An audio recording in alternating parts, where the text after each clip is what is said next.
আসসালামু আলাইকুম, কেমন আছেন আপনারা? আশা করি ভালো আছেন। আলহামদুলিল্লাহ আমরা ভালো আছি। এই যে আরেকটা ভিডিও নিয়ে চলে আসলাম। নিচু নিচ ছিল, নিচু ছেড়ে রাখতেছি, দানা পানা সব কিছু পরিষ্কার করে ছেড়ে রেখে দেব ফ্রিজে। যখন পারবে নিয়ে নিয়ে খাবে, সেই জন্য পরিষ্কার করে সব ধুয়ে নিচুকে প্রথমে ধুয়ে নিয়েছি, তারপরে এইরকম করে ছেড়ে দানা শুদ্ধ ছেড়ে রাখছি। ফের ওদের দানা মুখে যাবে, প্রবলেম হবে, সেই জন্য সব কিছু করে রেখে দিতে হবে। আম ফাম নিয়ে এসছে, আমগুলোকেও ধুয়ে রেখে দিয়েছি, তারপরে ফ্রিজে সব ভরে রেখে দেব। আর এগুলো ছাড়ানো হয়ে গেছে, এগুলোকেও সব ফ্রিজে ভরে দেবো, ক্যাচড়াগুলো উঠিয়ে দেবো। তারপরে এই যে বিরিয়ানির মশলাগুলো ধুয়ে শুকুর দিয়েছিলাম, শুকিয়ে গেছে। আর এই বড় বড়গুলো আলোক করছি, ওইগুলো ছোটগুলো সব আলোক করে এগুলোকে একটু গরম করে নেব।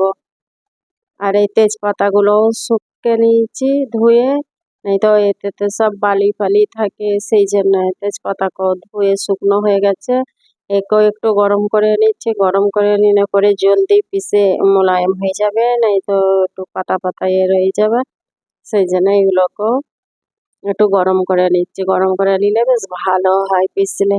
আর এই যে গুঁড়ো যেই মশলাগুলো আছে ছোট ছোট, সাহাজিরা আর এই গোল ফোল, ওইগুলোকে আগে একটু গরম করে নিচ্ছি সাইড করে। এটা বড়গুলোর সাথে দিলে ওইগুলো নিচেই লেগে যায়, জ্বলে যায়, আর বড়গুলো গরমই হয় না। সেই জন্য আলাদা আলাদা করে সব ধুয়ে নিয়েছি। ধোয়ার সময় একসাথেই করেছি, তারপরে এই ওপর থেকে এগুলোকে সব করে সাইড করে নিচের গুঁড়োগুলোকে করে নিচ্ছি। আর এইগুলো ভেঙে ভেঙে নিচ্ছি, যেগুলো বেশি বড় আছে সেইগুলোকে সব ভেঙে নিচ্ছি। ওই প্লাস দিয়েই ভাঙছি, কি সুন্দর হয়ে যাচ্ছে, ভাঙা যাচ্ছে। তারপরে এগুলোকে সব ভালো করে গরম করে নিব।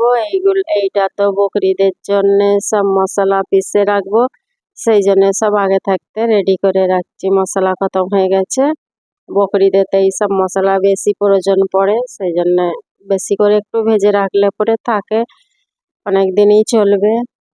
মশলা পিষার একটা ঝামেলা, যে 2-4 দিন বাদ খতম হয়ে যায়, সেই জন্য একটু বেশি করেই করে রাখি। কিছুই হয় না, ভালোই থাকে, অনেক দিনই চলে। কিছু ফ্রিজে রাখি, কিছু বাইরে রাখি। এই তেজপাতাগুলো দুটি দিয়ে দিয়ে অল্প করে তার সঙ্গে এই মশলাগুলো অল্প অল্প করে দিচ্ছি, দিয়ে পিষে নিচ্ছি। লাগছে যেন বিয়ে বাড়ির মশলা পিষতে বসেছি। এই যে এতগুলো হয়েছে, সেইটা এই রান্নাঘরে রাখবো ছোট ডাব্বাটা, আর এইটা ফ্রিজে ভরে দেবো। আর ওইটা একটা ভাজি করতেছি। আর এইটা হলো ক্যাঁটাল নিয়ে এসেছিল, ক্যাঁটালের দানা দিয়ে শুকটি মাছ রান্না করছি। শুকটি মাছটা আমার হাজব্যান্ড একাই খাবে, ওনার পছন্দ, আমরা তো খাই না, সেই জন্য রান্না করছি। আর স্পেশাল রান্না ওনার জন্য, সেই জন্য বলছে যে আমি আমি সব রান্না করে দিন, যে মশলাপাতি কষে পানি দিয়ে ভালো করে আমিই করে দিলাম, কিন্তু উনি বলছে আমি একবার হাতা নেড়ে দিব, তরকারিটা টেস্ট হয়ে যাবে, ওনার তরকারি তো, সেই জন্য। এই যে রান্নাটা মোটামুটি হয়ে, এই যে কষানো ফসানো সব হয়ে গেছে।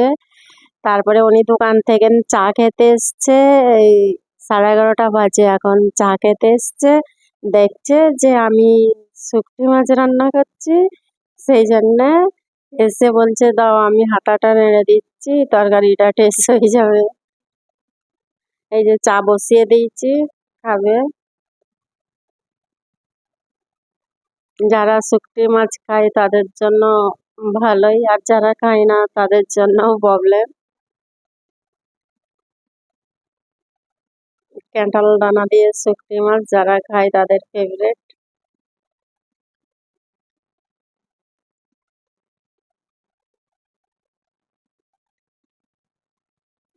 যা যা মশলা লাগে দেওয়ার জন্য সব মশলাই দিয়ে দিয়েছি, দিয়ে ভালো করে কষে, আর এই যে দানাটা সিদ্ধ হওয়ার জন্য একটু পানি দিয়েছি। আর এই যে খাচ্ছে, নাস্তা করছে। কেমন করে বসে আছে, হাসি পাবে দেখলে। আর এই খেজুর নিয়ে এসেছিল বাজার থেকে কিনে, মানে গাছের এখানে গাছের খেজুর আমি ধুয়ে ওখানে রেখে দিয়েছি। আর এই যে রান্না করছে, চা পানি নাস্তা পানি করে আর এই হাতা লেড়ে দিচ্ছে, বলছে দেখো আমি হাতাটা লেড়ে দিচ্ছি তরকারির টেস্ট হয়ে যাবে। দেখো উনিই খাবে, ওনার টেস্ট উনিই জানে, আমরা তো জানি না, খাই না, সেই জন্য হাতাটা নেড়ে দিচ্ছে তরকারির টেস্ট হয়ে যাবে বলে।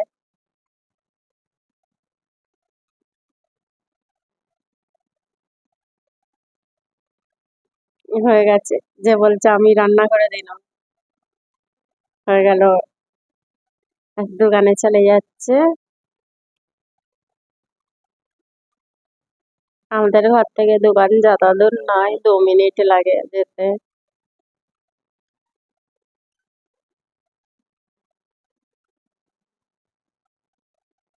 আর যা গরম, কত ধূপ,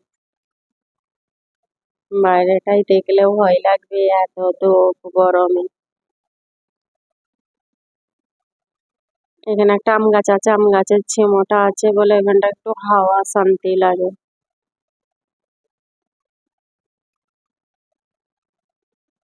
ভুল ত্রুটি হয়ে থাকলে ক্ষমা দৃষ্টিতে দেখবেন। ভিডিও ভালো লাগলে লাইক করবেন, সাবস্ক্রাইব করবেন।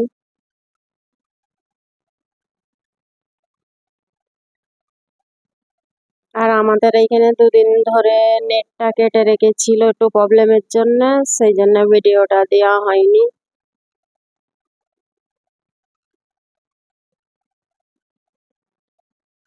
এই যে আমি এবার আমার কাজ গোছাগুছি করব। এই যে আমি গুছাগুছি করব, আর আমার ফোন আসছে বারবার কাটতে হচ্ছে, সেই জন্য আজকে ভয়েস